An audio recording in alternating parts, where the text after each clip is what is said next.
Bienvenidos a Desde Calatayud Voces de Sefarad. Soy Rabbi Yehuda Ben Shlomo al-Bilbili, el de Bilbilis, vuestro guía en este viaje al pasado, y hoy vamos a explorar los límites físicos y simbólicos de la judería de Calatayud, sus 4 puertas. Mucho más que simples accesos, estas puertas definían un universo, regulaban la convivencia y marcaban la frontera entre dos mundos. Tras la evacuación del Barrio Nuevo en 1362, toda la vida hispano-judía de Calatayud se concentró en el recinto intramuros, un espacio protegido por murallas y controlado por 4 puertas principales. Cada una de estas puertas tenía su propia historia, su propia función y su propio significado. Soy Samuel Ben Isaac, uno de los guardias de la Puerta de San Andrés. Mi trabajo es vigilar quién entra y quién sale de la judería.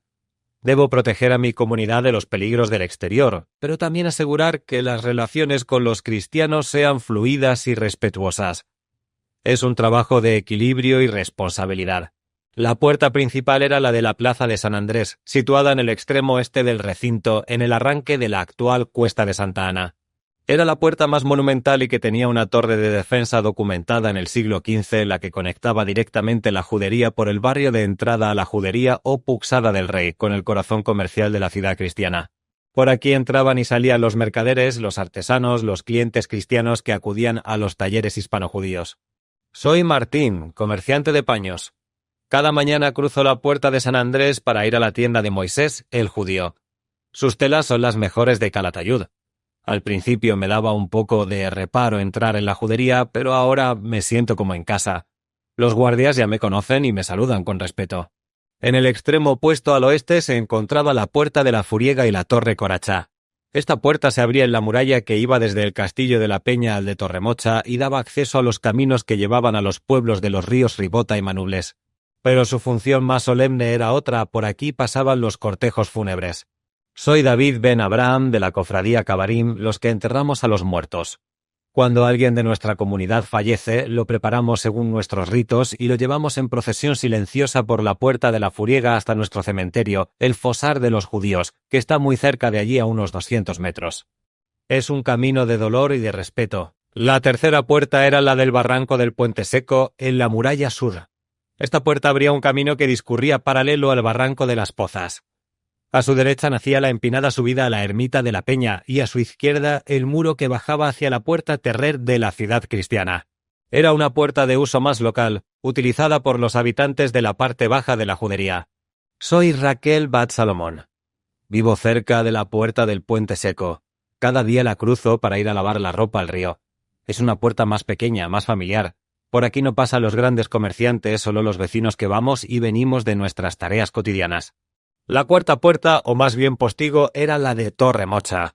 Su historia es especialmente significativa. En 1264 el rey Jaime ordenó cerrar con un muro el espacio entre el castillo de Torremocha y el castillo de Doña Martina o de los judíos, creando un postigo que daba acceso al barranco de Soria. Oficialmente era para proteger a los judíos de los asaltos de los cristianos durante la Semana Santa. El rey nos ha concedido este postigo para nuestra seguridad. Pero en realidad es una forma de aislarnos, de separarnos aún más de la ciudad. Los mismos muros que nos protegen también nos encierran.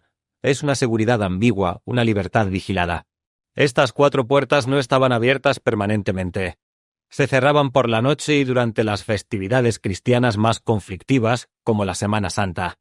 El control de las llaves era una responsabilidad compartida entre los líderes de la aljama y las autoridades municipales, un reflejo de la compleja relación de poder entre ambas comunidades.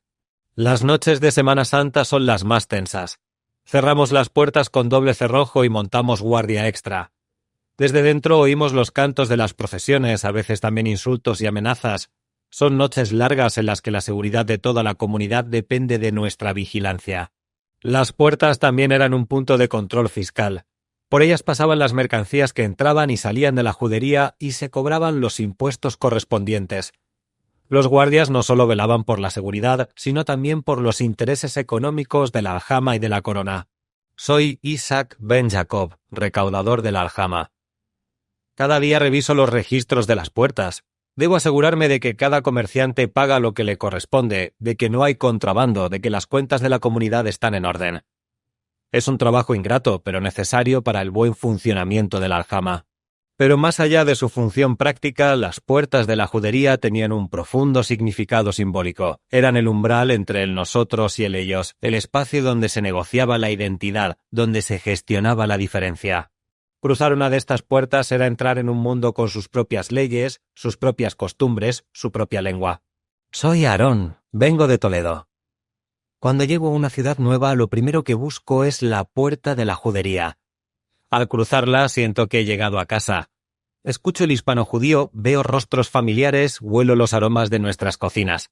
La puerta es como un abrazo de bienvenida. Hoy, ninguna de estas 4 puertas se conserva en pie, pero su memoria pervive en el trazado de las calles, en los nombres de los lugares, en los documentos históricos que las describen. Caminar por la Calatayud actual es seguir las huellas de estos antiguos umbrales. En el próximo episodio de Desde Calatayud, Voces de Sefarad, nos adentraremos en el laberinto urbano de la judería y recorreremos sus 9 barrios, cada uno con su propia personalidad y su propia historia. Una puerta no es solo un trozo de madera y hierro, es una promesa de seguridad, un límite que nos define, un puente que nos conecta. Las puertas de nuestra judería guardaron nuestros sueños durante siglos, y aunque ya no existan, su memoria sigue protegiendo nuestra historia. A veces los límites no separan, sino que protegen, y las fronteras no dividen, sino que definen. Desde Calatayud, Voces de Sefarad continúa explorando los espacios de nuestra judería medieval. Nos escuchamos en el próximo episodio. Soy Albilbili, su guía en esta historia. Dirección y producción, Javier Bona. Salom.